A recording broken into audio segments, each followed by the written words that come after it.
ಎಲ್ಲರಿಗೂ ನಮಸ್ಕಾರ. Welcome back to my YouTube channel. ನಾನು ಇವತ್ತು ನಿಮ್ಮ ಜೊತೆ ಒಂದು ಹೊಸ ವಿಡಿಯೋನ ಶೇರ್ ಮಾಡ್ಕೋತಾ ಇದ್ದೀನಿ. ನಿಮಗೆ ಇದು ಹೊಸ ವಿಡಿಯೋ, ಬಟ್ ನನಗಿದು ಹಳೆ ವಿಡಿಯೋ. ಅಂದರೆ ನಾನು ತುಂಬ ದಿನ ಆಗಿತ್ತು ಇದನ್ನು ಕ್ಯಾಪ್ಚರ್ ಮಾಡಿ. ನಾನು ಒಂದು ಲಾಸ್ಟ್ ವಿಡಿಯೋದಲ್ಲಿ ಹೇಳಿದ್ದೆ, ಅಂದರೆ ನನ್ನ ಫ್ರೆಂಡ್ ಮದುವೆ ಇದೆ, ಸೊ ನಾನು ಮದುವೆಗೆ ಹೋಗಬೇಕು ಅಂತ ಪ್ರಿಪ್ರೇಷನ್ನ ಮಾಡ್ಕೊಂಡಿದ್ದೀನಿ. ಹಾಗೆಯೇ ಸ್ಪೆಷಲ್ಲಾಗಿ ಅಂತ ನನ್ನ ದಾರೆ ಸೀರೆನ ನನ್ನ ಫ್ರೆಂಡ್ ಮದುವೆಗೆ ಹಾಕ್ಕೊಂಡು ಹೋಗಿದ್ದೆ ಅಂತ. ಹೌದು, ಫಾರ್ ರೀಸನ್ಸಿಂದ ನಾನು ಈ ವಿಡಿಯೋನ ಅಪ್ಲೋಡ್ ಮಾಡೋದಕ್ಕಾಗಿರಲಿಲ್ಲ, ಸಾರಿ. ಲೇಟಾಗಿ ಅಪ್ಲೋಡ್ ಮಾಡ್ತಾ ಇದ್ದೀನಿ.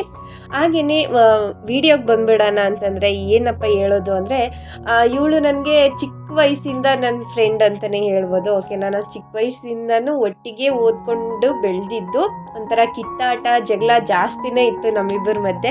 ಇವಾಗ ಒಂದು ಸ್ವಲ್ಪ ಗ್ಯಾಪ್ ಆಗಿಬಿಟ್ಟಿದೆ, ಅಷ್ಟೊಂದೇನು ಕ್ಲೋಸ್ ಆಗಿ ಮಾತಾಡೋದು ಆ ಥರ ಇಲ್ಲ, ಬಟ್ ಬಾಂಡಿಂಗ್ ಸೇಮ್ ಅದೇ ರೀತಿ ಇದೆ. ಒಂಥರ ಚೆನ್ನಾಗಿದೆ. ಇವಳ ಬಗ್ಗೆ ಏನೋ ಹೇಳ್ಬೇಕು ಅಂದರೆ ಈ ವಿಡಿಯೋ ಫುಲ್ ಹೇಳ್ತಾನೇ ಇರಬೇಕು ಅಂತ ಅನಿಸುತ್ತೆ, ಬಟ್ ವಿಡಿಯೋ ಜಾಸ್ತಿ ಲೆಂತ್ ಆಗಿಬಿಡುತ್ತೆ ಅಂತ ನಾನು ಜಾಸ್ತಿ ಏನು ಹೇಳಕ್ಕೆ ಹೋಗಲ್ಲ. ಇಟ್ಸ್ ಓಕೆ, ಪರವಾಗಿಲ್ಲ. ಮತ್ತು ಅವಳಿಗೆ ನನ್ನ ಕಡೆಯಿಂದ ಒಂದು ಬೆಸ್ಟ್ ವಿಶಸ್ ಏನಪ್ಪ ಅಂದರೆ, ಹ್ಯಾಪಿ ಮ್ಯಾರೇಜ್ ಲೈಫನ್ನು ಯಾವಾಗಲೂ ಖುಷಿಯಾಗಿರು, ಎಲ್ಲ ಒಳ್ಳೇದಾಗಲಿ, ನಿನಗೆ ನೀನು ಅಂದ್ಕೊಂಡಿರೋದೆಲ್ಲ ಆಗಲಿ ಅಂತ ನಾನು ಅವಳಿಗೆ ಬೆಸ್ಟ್ ವಿಶಸ್ನ ಮಾಡ್ತೀನಿ ನನ್ನ ವಿಡಿಯೋ ಕಡೆಯಿಂದ. ಖುಷಿಯಾಗಿರಲಿ ಅವಳು ಯಾವಾಗ್ಲೂ ಅಂತ. ಹಾಗೆಯೇ ಇನ್ನೇನು ಹೇಳೋದಪ್ಪ ಅಂತಂದರೆ, ಸಿಕ್ಕಾಪಟ್ಟೆ ಇರುತ್ತೆ ಅಲ್ವಾ ಫ್ರೆಂಡ್ ಬಗ್ಗೆ ಏನಾದರೂ ಹೇಳ್ಕೋಬೇಕು ಅಂತಂದರೆ, ಅದು ಸಾಕಾಗೋದೇ ಇಲ್ಲ ಟೈಮು ಅಂತಲೇ ಹೇಳ್ಬೋದು. ಸಿಕ್ಕಾಪಟ್ಟೆ ಚೆನ್ನಾಗಿತ್ತು ನಮ್ಮಿಬ್ಬರದು ಒಂಥರ ಬಾಂಡಿಂಗು. ಯಾವಾಗ್ಲೂ ಜಗಳ ಆಡ್ಕೊಂಡೇ ಒಂಥರ ಮಜವಾಗಿತ್ತು ಅಂತಲೇ ಹೇಳ್ತೀನಿ.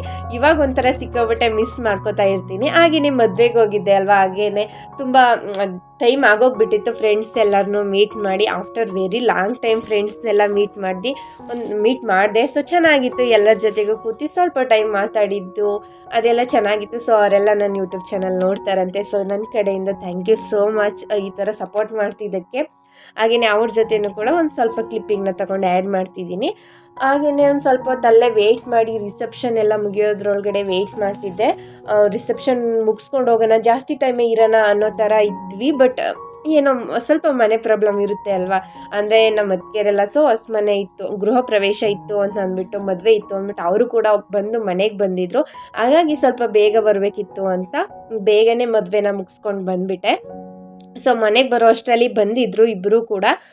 ನಾನು ಆಮೇಲೆ ಬಂದು ಕಾಫಿ ಮಾಡಿ, ಅಂದರೆ ಟೀ ಇಟ್ಕೊಟ್ಬಿಟ್ಟು ಬೋಂಡ ಎಲ್ಲ ಮಾಡಿ, ಇವಾಗ ಒಂದು ಸ್ವಲ್ಪ ಟೈಮ್ ಇದ್ದು ಮಾತಾಡಿ ಕುಡಿದು ತಿಂದು ಇವಾಗ ಫೈನಲಿ ಅವರು ಕೂಡ ಓಡ್ತಾ ಇದ್ದಾರೆ ಮನೆಗೆ. ಅಂದರೆ ಅವರು ತುಂಬ ಬೇಗನೆ ಬಂದು ಟಯರ್ಡ್ ಎಲ್ಲ ಆಗಿಬಿಟ್ಟಿದ್ರು ಅಲ್ವಾ, ಹಾಗೆಯೇ ಅವರು ಕೂಡ ಫ್ರೆಶ್ ಅಪ್ ಆಗಿ ಸುಮ್ಮನೆ ಮಾತಾಡ್ತಾ ಕೂತಿದ್ರು. ಬಂದು ನಾನು ಕೂಡ ಸ್ವಲ್ಪ ಹೊತ್ತು ಅವ್ರ ಜೊತೆ ಮಾತಾಡಿ, ಅವರು ಕೂಡ ಸ್ವಲ್ಪ ಟೈಮ್ ಇದ್ದು ಇವಾಗ ವಾಪಸ್ ಊರಿಗೆ ಹೋಗ್ತಾ ಇದ್ದಾರೆ. ಅಂದರೆ ಅವ್ರ ಊರಿಗೆ ಹೋಗ್ತಾ ಇದ್ದಾರೆ.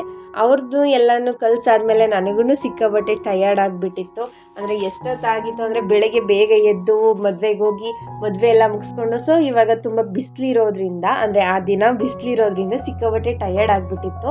ಮತ್ತು ಸಡನ್ನಾಗಿ ಮನೆಗೆ ಬಂದೆ, ಸ್ವಲ್ಪ ಗೆಸ್ಟ್ಗಳೆಲ್ಲ ಬಂದಿದ್ದರು, ಅವ್ರಿಗೇನೋ ಪ್ರಿಪ್ರೇಷನ್ ಎಲ್ಲ ಮಾಡಿ ನನಗಂತೂ ಸಿಕ್ಕಾಬಟ್ಟೆ ಟಯರ್ಡ್ ಆಗಿಬಿಟ್ಟಿತ್ತು. ನಾನು ಕೂಡ ರೆಸ್ಟ್ ಮಾಡಿದೆ. ಮತ್ತು ಈವ್ನಿಂಗಿಂದ ವೀಡಿಯೋನ ಸ್ಟಾರ್ಟ್ ಮಾಡಿಕೊಂಡೆ. ಈವ್ನಿಂಗ್ ಸ್ನ್ಯಾಕ್ಸ್ಗೆ ಅಂತ ಅಂದ್ಬಿಟ್ಟು ಇವಾಗ ನಾನು ಒಂದು ರೆಸಿಪಿನ ನಿಮ್ಮ ಜೊತೆ ಶೇರ್ ಮಾಡ್ತಾ ಇದ್ದೀನಿ. ಏನಪ್ಪ ಅಂದರೆ, ಮುಸ್ಕಿನ ಜೋಳ ಏನು ಬರುತ್ತೆ, ಹಸಿ ಮುಸ್ಕಿನ ಜೋಳ, ಅದನ್ನು ಬೇಯಿಸಿಟ್ಕೊಂಡು ಅದನ್ನು ಮಿಕ್ಸಿ ಜಾರಲ್ಲಿ ರುಬ್ಬಿಟ್ಕೊಂಡಿದ್ದೀನಿ. ರುಬ್ಬಿಟ್ಕೊಂಡಿರುವಂಥ ಹಿಟ್ಟು ಅಂತಲೇ ಅಂದ್ಕೊಳ್ಳಿ, ಓಕೆನಾ, ರೊಟ್ಟಿ ಹಿಟ್ಟು ಅಂತ. ರೊಟ್ಟಿ ಹಿಟ್ಟು ಮಾಡೋದಕ್ಕೆ ಅಂತ ಅಂದ್ಬಿಟ್ಟು ಅದನ್ನ ಮುಸ್ಕಿನ ಜೋಳ ಏನು ಬೇಯಿಸಿಟ್ಕೊಂಡು ರುಬ್ಬಿಟ್ಕೊಂಡಿದ್ದೀನಿ, ಅಲ್ಲಿಗೆ ಸ್ವಲ್ಪ ಈರುಳ್ಳಿ, ಮೆಣಸಿನ್ಕಾಯಿ, ಕೊತ್ತಂಬರಿ ಸೊಪ್ಪು, ಬೇಕು ಅಂದರೆ ಕ್ಯಾರೆಟ್ ತುರಿ, ಹಾಗೆಯೇ ಕರ್ಬೇವಿನ ಸೊಪ್ಪು, ಮತ್ತು ನಿಮ್ಗೆ ಏನಾದರೂ ಸ್ಪೈಸಿಯಾಗಿ ಬೇಕು ಅಂದರೆ ಅದನ್ನೆಲ್ಲ ಕೂಡ ಆ್ಯಡ್ ಮಾಡಿಕೊಂಡು ಅದನ್ನು ಮಾಮೂಲಿ ನಾವು ರೊಟ್ಟಿಗೆ ಯಾವ ಥರ ಕಲಸಿಟ್ಕೋತೀವಿ ಆ ಥರ ಕಲಸಿಟ್ಕೊಳ್ಳೋದು. ಇದು ಬಂದುಬಿಟ್ಟು ಮುಸ್ಕಿನ ಜೋಳದ ರೊಟ್ಟಿ ಸಖತ್ತಾಗಿರುತ್ತೆ. ಯಾರಾದರೂ ಇಷ್ಟಪಟ್ಟು ತಿನ್ನೋರಿದ್ದರೆ, ಅಂದರೆ ಆಲ್ಮೋಸ್ಟ್ ವಿಲೇಜ್ ಕಡೆ ಎಲ್ಲ ಇದನ್ನೆಲ್ಲ ತುಂಬ ಸ್ಪೆಷಲ್ ಅನ್ನೋದಕ್ಕಿಂತ ಇದೆಲ್ಲ ಅವ್ರಿಗೊಂಥರ ಕಾಮನ್ ಆಗಿಬಿಟ್ಟಿರುತ್ತೆ, ಓಕೆನಾ.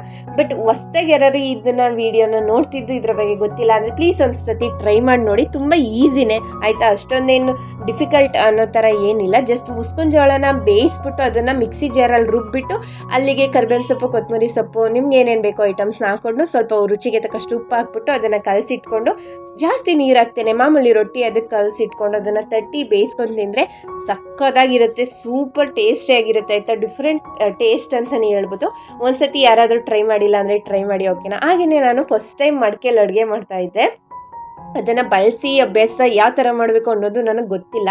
ಬಟ್ ಇರಲಿ ಒಂದ್ಸತಿ ಟ್ರೈ ಮಾಡಿ ನೋಡೋಣ ಅಂತ ಅಂದ್ಬಿಟ್ಟು ತವಾ ಥರ ಇತ್ತು. ಓಕೆನಾ, ನಾನು ಇದರಲ್ಲಿ ರೊಟ್ಟಿ ಮಾಡಬಹುದೇನೋ ಅಂತ ಅಂದ್ಬಿಟ್ಟು ರೊಟ್ಟಿ ಮಾಡೋಣ ಅಂದ್ಬಿಟ್ಟು ಅದನ್ನು ಕೂಡ ಬಿಸಿ ಆಗ್ಲಿಕ್ಕೆ ಇಟ್ಟಿದ್ದೆ. ಸೊ ಬಿಸಿ ಎಲ್ಲ ಆಯಿತು, ರೊಟ್ಟಿನ ಹಾಕಿದೆ. ಬಟ್ ಅದು ಏನಾಯಿತು ಗೊತ್ತಾ, ಸೀದೋಯ್ತು, ಅಂದರೆ ಕತ್ಕೊಂಡು ಬಿಡ್ತು. ಬಟ್ ನನಗೆ ಗೊತ್ತಾಗಲಿಲ್ಲ ಯಾವ ಥರ ಅದನ್ನು ತೆಗೆಯಕ್ಕೆ ಹೋದೆ. ಬಟ್ ಅದು ಬೆಂದಿರಲಿಲ್ಲ, ಸೆಂಟ್ರಲ್ ಮಾತ್ರ ಬೆಂದಿತ್ತು, ಸೈಡಲ್ಲೆಲ್ಲ ಬೆಂದಿರಲಿಲ್ಲ. ಅದು ಇನ್ನೂ ಹೀಟ್ ಆಗಬೇಕಿತ್ತು ಇಲ್ಲ ಯಾವ ಥರ ಅದನ್ನು ಯೂಸ್ ಮಾಡೋದು ನನಗೆ ಗೊತ್ತಿಲ್ಲ. ಬಟ್ ಇಟ್ಸ್ ಓಕೆ, ಮತ್ತೆ ಕಲ್ತ್ಕೊಳ್ಳೋಣ ಅಂತ ಅಂದ್ಬಿಟ್ಟು ಟ್ರೈ ಮಾಡಿದೆ. ಅದನ್ನು ಕೂಡ ನಿಮ್ಮ ಜೊತೆ ಶೇರ್ ಮಾಡಿಕೊಂಡೆ. ಇರಲಿ, ಇದೊಂಥರ ಫಸ್ಟ್ ಟೈಮ್ ಎಕ್ಸ್ಪೀರಿಯನ್ಸ್ ಅಲ್ವಾ, ಈ ಥರ ಆಗಿತ್ತು ಅಂತ. ಬಟ್ ಅದ್ರ ಟೇಸ್ಟ್ ಮಾತ್ರ ಮಸ್ತಾಗಿತ್ತು, ಸೀದೋಗಿತ್ತು. ಇಟ್ಸ್ ಓಕೆ, ಪರವಾಗಿಲ್ಲ, ಚೆನ್ನಾಗಿ ಬೇಯಿತು. ಅಂದರೆ ಸ್ವಲ್ಪ ಟೈಮ್ ತೊಗೊಂತು ಬೇಯೋದಕ್ಕೆ, ಆದರೆ ಬಟ್ ಟೇಸ್ಟ್ ಮಾತ್ರ ಡಿಫ್ರೆಂಟಾಗಿತ್ತು. ನಾನು ಇನ್ನೊಂದು ಸೈಡು ತವದಲ್ಲಿ ಮಾಡಿಕೊಂಡೆ, ಮಾಮೂಲಿ ನಾನ್ ಸ್ಟಿಕ್ ತವ ಏನು ಬರುತ್ತೆ ಅದರಲ್ಲಿ ನಾನು ರೊಟ್ಟಿನ ಮಾಡಿಕೊಂಡೆ. ನಾರ್ಮಲಾಗಿ ನಾನು ಯಾವ್ದ್ರಲ್ಲಿ ಮಾಡ್ಕೊತೀನಿ ಅದರಲ್ಲಿ. ಅದಕ್ಕೂ ಇದಕ್ಕೂ ಸಿಕ್ಕಾಬಟ್ಟೆ ಡಿಫ್ರೆಂಟ್ ಇತ್ತು. ಅಂದರೆ ಎಷ್ಟು ಟೇಸ್ಟ್ಫುಲ್ ಆಗಿತ್ತು ಅಂದರೆ ನಾನು ಇವಾಗ ಹೇಳ್ತಿದ್ದೀನಿ ಅಂದರೆ ನೀವು ಅರ್ಥ ಮಾಡ್ಕೊಳ್ಳಿ ಎಷ್ಟು ಸಖತ್ತಾಗಿತ್ತು ಅಂತ. ಸಖತ್ತಾಗಿತ್ತು ಅಂದರೆ ಅಷ್ಟು ಸೂಪರಾಗಿತ್ತು ಅಂತ. ಸೊ ಚೆನ್ನಾಗಿತ್ತು. ಅದನ್ನು ಕೂಡ ಈವ್ನಿಂಗ್ ಟೈಮಲ್ಲಿ ಅದನ್ನು ಕೂಡ ತಿಂದು ಮುಗಿಸ್ಕೊಂಡ್ವಿ. ಸೊ ನೀವು ನೋಡ್ತಾ ಇರ್ಬೋದು ಯಾವ ಥರ ಎಲ್ಲ ಸೀದೋಗ್ಬಿಟ್ಟಿದೆ ಅಂತ. ಇಟ್ಸ್ ಓಕೆ, ಅದನ್ನು ತೊಳೆದು ನೀಟಾಗಿ ಎತ್ತಿಟ್ಕೊಳ್ಳೋಣ ಅಂತ ಅಂದ್ಬಿಟ್ಟು ಸುಮ್ಮನೆ ಆದೆ. ಇವಾಗ ನೀವು ನೋಡ್ತಾ ಇರ್ಬೋದು ತವದಲ್ಲಿ ಈ ಥರ ಆಗಿದೆ. ಅಂದರೆ ಏನು ಕೊತ್ಕೊಳ್ಳೋದು ಸೀದೋಗೋದು ಆ ಥರ ಏನಿಲ್ಲ, ಸಾಫ್ಟ್ ಆಗಿತ್ತು. ಬಟ್ ಅದು ಸ್ವಲ್ಪ ಒರ್ಟಾಗಿತ್ತು, ಅಂದರೆ ಚೆನ್ನಾಗಿ ಕ್ರಿಸ್ಪಿಯಾಗಿ ಬೆಂದಿತ್ತು. ಮಡಿಕೆ ತವದಲ್ಲಿ ಮಾಡಿರೋ ಅಂತಹ ರೆಸಿಪಿ ಚೆನ್ನಾಗಿತ್ತು, ಒಂಥರ ಡಿಫ್ರೆಂಟ್ ಆಗಿತ್ತು. ಸೊ ಯಾರಾದರೂ ಟ್ರೈ ಮಾಡೋರಿದ್ರೆ ಡೆಫಿನೆಟ್ಲಿ ಇದನ್ನು ಒಂದ್ಸತಿ ಟ್ರೈ ಮಾಡಿ. ಓಕೆನಾ, ಒಂಥರ ಏನು ಅಂದರೆ ಇವಾಗ ನಾನ್ ವೆಜ್ ತಿನ್ನೋರು ಅಂದರೆ ಆಮ್ಲೆಟ್ ಎಲ್ಲ ತಿಂತಾರೆ ಗೊತ್ತಾ, ಸೇಮ್ ಟೇಸ್ಟ್ ಅಂತೂ ಇತ್ತು. ನನ್ನ ಹಸ್ಬೆಂಡ್ ಅದನ್ನೇ ಹೇಳ್ತಿದ್ರು, ಸೇಮ್ ಇದೊಂಥರ ಆಮ್ಲೆಟ್ ಟೇಸ್ಟ್ ಥರನೇ ಇದೆ, ಚೆನ್ನಾಗೈತೆ ಅಂದ್ಕೊಂಡು ಹೇಳ್ತಾ ಇದ್ರು. ತುಂಬ ಚೆನ್ನಾಗಿ ಬಂದಿತ್ತು. ನೀವು ಒಂದ್ಸತಿ ಟ್ರೈ ಮಾಡಿ ನೋಡಿ. ಓಕೆನಾ.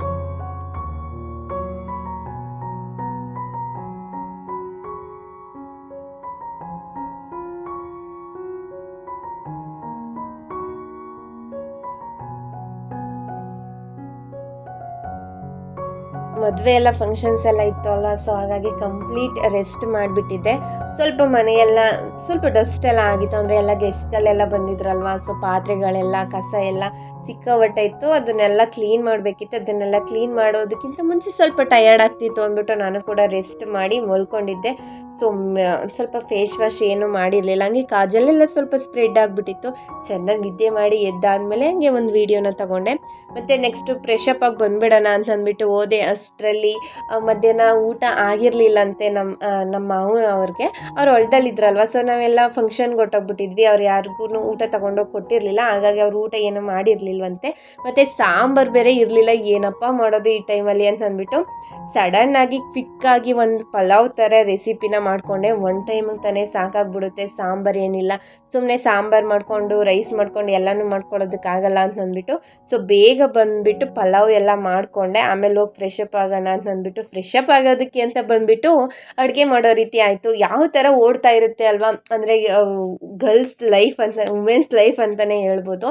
ಅಂದರೆ ಎಷ್ಟೋ ಟಯರ್ಡ್ ಆಗಿದ್ರು ಕೂಡ ಒಂದು ಅಡುಗೆ ಮಾಡಲೇಬೇಕು, ಪ್ರಿಪೇರ್ ಮಾಡ್ಕೊಳ್ಳೇಬೇಕು. ಅಯ್ಯೋ ನನಗೆ ಟಯರ್ಡ್ ಆಗ್ತಾಯಿದೆ, ನಾನು ಫೇಸ್ ವಾಶ್ ಮಾಡಬೇಕು, ಆ ಥರ ಏನಿಲ್ವೇ ಇಲ್ಲ. ಸೊ ಕಂಪ್ಲೀಟ್ ನಮ್ಮ ಲೈಫು ಸಿಕ್ಕಾಪಟ್ಟೆ ಚೇಂಜ್ ಆಗಿಬಿಡುತ್ತೆ ಮದುವೆ ಆದಮೇಲೆ ಅಲ್ವಾ. ಆದರೂ ಒಂಥರ ಚೆನ್ನಾಗಿತ್ತು, ಏನು ಮಾಡೋಕ್ಕಾಗಲ್ಲ, ಮಾಡಲೇಬೇಕು ಅಂದಮೇಲೆ ಅದನ್ನು ಕಷ್ಟ ಅನ್ನೋದಕ್ಕಿಂತ ಅಂತ ಬೇಗ ಇಷ್ಟಪಟ್ಟು ಮಾಡೋದ್ರಿಂದ ಕೆಲಸನೂ ಬೇಗ ಮುಗಿಯುತ್ತೆ ಅಲ್ವಾ. ಸೊ ಅದರಿಂದ ನೆಕ್ಸ್ಟ್ ಡೇ ಬಂದುಬಿಟ್ಟು ಸ್ವಲ್ಪ ಕಿಚನಲ್ಲಿರೋ ಸ್ವಲ್ಪ ಬಾಕ್ಸಸ್ ಎಲ್ಲ ಕ್ಲೀನ್ ಮಾಡ್ಕೋಬೇಕಿತ್ತು. ಯಾಕಂದರೆ ಗ್ರಾಸರೀಸ್ ಎಲ್ಲ ಖಾಲಿ ಆಗಿಬಿಟ್ಟಿತ್ತು, ಅದನ್ನೆಲ್ಲ ಮತ್ತೆ ತೋರಿಸ್ಕೋಬೇಕಿತ್ತು. ಅದಕ್ಕಿಂತ ಮುಂಚೆ ಏನು ಮಾಡೋಣ ಅಂದರೆ ಗ್ರಾಸರೀಸ್ ಬಾಕ್ಸಸ್ ಎಲ್ಲ ಏನಿತ್ತು ಅದನ್ನು ನೀಟಾಗಿ ವಾಶ್ ಮಾಡಿ ಅದನ್ನೆಲ್ಲ ಚೆನ್ನಾಗಿ ಬಿಸಿಲು ಕಾಯೋದಕ್ಕೆ ಇಟ್ಟಿದ್ದೆ. ಚೆನ್ನಾಗಿ ಬಿಸಿಲು ಕಾಯಿಸಿ ಅದನ್ನು ನೀಟಾಗಿ ಒರೆಸಿ ಎತ್ತಿಟ್ಕೊಂಡಾಗ ಮತ್ತು ಗ್ರಾಸರೀಸ್ ಎಲ್ಲ ಬರೆದು ತರಿಸ್ಕೊಂಡಾದ್ಮೇಲೆ ಅದನ್ನು ನೀಟಾಗಿ ಫಿಲ್ ಮಾಡ್ಕೋಬೋದಲ್ವ. ಸುಮ್ಮನೆ ಇಲ್ಲ ಅಂತಂದರೆ ಅದೇ ಬಾಕ್ಸ್ಗೆ ಇಟ್ಕೊಂಡ್ರೆ ಅಷ್ಟೊಂದೇನು ಕಂಫರ್ಟಬಲ್ ಅಂತ ಅನಿಸಲ್ಲ. ಯಾಕಂದರೆ ಆಲ್ಮೋಸ್ಟ್ ಅದನ್ನು ಡಸ್ಟ್ ಮಾಡಿಬಿಟ್ಟಿರ್ತೀವಿ, ಆ ಕೈಯಲ್ಲಿ ಮುಟ್ಟೋದು ಈ ಕೈಯಲ್ಲಿ ಮುಟ್ಟೋದು, ಸೊ ಎಲ್ಲನೂ ಮಾಡಿಬಿಟ್ಟಿರ್ತೀವಿ. ಸೊ ಹಾಗಾಗಿ ಅದನ್ನು ಕ್ಲೀನ್ ಮಾಡಿ ಇಟ್ಕೊಂಡೆ. ಸೊ ಮತ್ತೆ ಮಧ್ಯಾಹ್ನ ಬಂದುಬಿಟ್ಟು ಒಂದು ಸಿಂಪಲ್ ಆಗಿರೋ ಸಾಂಬಾರು ರೆಸಿಪಿನ ಮಾಡ್ಕೊಬಿಡೋಣ ಅಂತ ಅಂದ್ಬಿಟ್ಟು ಮಾಡ್ತಾಯಿದ್ದೆ. ಅಂದರೆ ಮನೇಲಿ ಇರೋವಂಥ ಏನೇನು ಐಟಮ್ಸ್ ಇತ್ತು ಅಷ್ಟೇ ತರಕಾರಿ ಬಳಸ್ಕೊಂಡು ಒಂದು ಪಾಲಕ್ ಸೊಪ್ಪೆಲ್ಲ ಇತ್ತು, ಸೊ ಅಷ್ಟನ್ನು ಹಾಕ್ಕೊಂಡು ಸಾಂಬಾರು ಮಾಡ್ಕೊಬಿಡೋಣ. ಹಾಗೆಯೇ ಹಸ್ರು ಹಸಿರು ಕಾಳಿತ್ತು ಅದನ್ನು ಹಾಕ್ಬಿಟ್ಟು ಅದು ಸೊಪ್ಪು ತರಕಾರಿ ಎಲ್ಲನೂ ಹಾಕ್ಬಿಟ್ಟು ಸಿಂಪಲ್ಲಾಗಿ ಸಾಂಬಾರು ಮಾಡ್ಕೊಬಿಡೋಣ ಅಂದ್ಬಿಟ್ಟು ಅದನ್ನು ಕೂಡ ಮಾಡ್ಕೊತಾ ಇದ್ದೀನಿ. ತುಂಬ ಚೆನ್ನಾಗಿ ಬಂದಿತ್ತು. ಏಕೆಂದರೆ ಇವಾಗ ನಾವು ಎಲ್ಲನೂ ಹಾಕಿ ಮಾಡೋದಕ್ಕಿಂತ ಸುಮ್ಮನೆ ಸಿಂಪಲ್ಲಾಗಿ ಏನು ಐಟಮ್ಸ್ ಇದೆ ಮನೇಲಿ ಎಲ್ಲ ತರಕಾರಿನೂ ಹಾಕಬೇಕು ಅನ್ನೋ ಥರ ಏನಿಲ್ಲ ಅಲ್ವಾ. ಸೊ ಏನು ಇರಲಿಲ್ಲ, ಏನು ಮಾಡೋದು ಸಾಂಬಾರು, ಒಂದು ಸ್ವಲ್ಪ ಹಸಿರು ಕಾಳಿತ್ತು, ಹಾಗೆಯೇ ತರಕಾರಿ ಎಲ್ಲ ಇತ್ತು, ಒಂದು ಸೊಪ್ಪನ್ನು ಕಟ್ಟು ಕೂಡ ಬೆಳಗ್ಗೆ ತಗೊಂಡಿದ್ದೆ. ಸೊ ಇಷ್ಟನ್ನು ಹಾಕ್ಬಿಟ್ಟು ಸುಮ್ಮನೆ ಸಿಂಪಲ್ಲಾಗಿ ಒಳ್ಳೆಯ ಹೆಲ್ದಿಯಾಗಿರೋವಂಥ ಸಾಂಬಾರನ್ನೇ ಮಾಡ್ಕೊಬಿಡೋಣ ಅಂತ ಅಂದ್ಬಿಟ್ಟು ಆ ಸಾಂಬಾರನ್ನು ಕೂಡ ಮಾಡಿಕೊಂಡೆ. ಸೊ ಹಂಗೇನೆ ಗ್ರಾಸರೀಸ್ ಎಲ್ಲ ಖಾಲಿ ಆಗಿತ್ತು ಅಂತ ಹೇಳಿದ್ದೆ ಅಲ್ವಾ, ಅದನ್ನೆಲ್ಲ ನೀಟಾಗಿ ಬರ್ಕೋತಾ ಇದ್ದೀನಿ. ಇವಾಗ ಏನೇನು ಐಟಮ್ಸ್ ಎಲ್ಲ ಬರ್ಕೋಬೇಕು ಅದನ್ನೆಲ್ಲ ನೋಟ್ ಮಾಡಿ ಇಟ್ಕೊಂಡಿರ್ತೀನಿ. ಇಲ್ಲಾಂದರೆ ಒಂದು ಸರ್ತಿ ಗ್ರಾಸರೀಸ್ ಎಲ್ಲ ಲೀಸ್ಟ್ ಎಲ್ಲ ಬರೆದು ಒಂದು ನೋಟ್ಬುಕ್ಕಲ್ಲಿ ಬರ್ಕೊಂಡಿರ್ತೀನಿ. ಸೊ ಅದನ್ನು ನೋಡಿಕೊಂಡು ಯಾವ್ಯಾವ ಐಟಮ್ಸ್ ಬೇಕು ಏನೇನು ಬೇಡ ಅದನ್ನೆಲ್ಲ ಒಂದು ಸರ್ತಿ ಲೀಸ್ಟ್ ಮಾಡಿ ಕೊಟ್ಬಿಟ್ರೆ ಒಂದು ಸರ್ತಿ ತಂದು ಕೊಡ್ತಾರೆ ಅಲ್ವಾ. ಅದಾದಮೇಲೆ ಅದನ್ನು ಫಿಲ್ ಮಾಡ್ಕೋಬೋದು ಅಂತ ಅಂದ್ಬಿಟ್ಟು ಈ ಕೆಲಸನ ಮುಗಿಸ್ಕೊಬಿಡೋಣ ಅಂದ್ಬಿಟ್ಟು ಗ್ರಾಸರೀಸ್ ಲೀಸ್ಟ್ ಕೂಡ ಬರ್ಕೊಂಡೆ. ಒಂದು ಸಂಜೆ ಈವ್ನಿಂಗ್ ಟೈಮಲ್ಲಿ ಬರೆದು ಕೊಟ್ಟರೆ ನಾಳೆ ಬೆಳಗ್ಗೆ ಅಷ್ಟರಲ್ಲಿ ತಂದು ಕೊಡ್ತಾರೆ ಅಂತ ಅಂದ್ಬಿಟ್ಟು ಅದನ್ನು ಕೂಡ ಮಾಡಿಕೊಂಡೆ. ಸೊ ಇದಾಗಿತ್ತು ಫ್ರೆಂಡ್ಸ್ ಇವತ್ತಿನ ಈ ವಿಡಿಯೋ. ಸೊ ಐ ಹೋಪ್ ಈ ವಿಡಿಯೋ ನಿಮ್ಗೆ ಇಷ್ಟ ಆಯಿತು ಅಂತ. ಪ್ಲೀಸ್ ಇಷ್ಟ ಆದರೆ ಒಂದು ಲೈಕ್ ಮಾಡಿ, ಹಾಗೆ ಶೇರ್ ಮಾಡಿ, ಕಮೆಂಟ್ ಮಾಡಿ ಅಂತ ಹೇಳ್ತಾ, ಹೊಸದಾಗಿ ಏನಾದ್ರು ನನ್ನ ಚಾನಲ್ ನೋಡ್ತಿದ್ರೆ ಪ್ಲೀಸ್ ಸಬ್ಸ್ಕ್ರೈಬ್ ಮಾಡ್ಕೊಂಡು ವಿಡಿಯೋನ ನೋಡಿ ಅಂತ ಹೇಳ್ತೀನಿ. ಸೊ ಸಿಗ್ತೀನಿ ನೆಕ್ಸ್ಟ್ ವಿಡಿಯೋದಲ್ಲಿ. Thanks for watching my video. Take care, bye bye.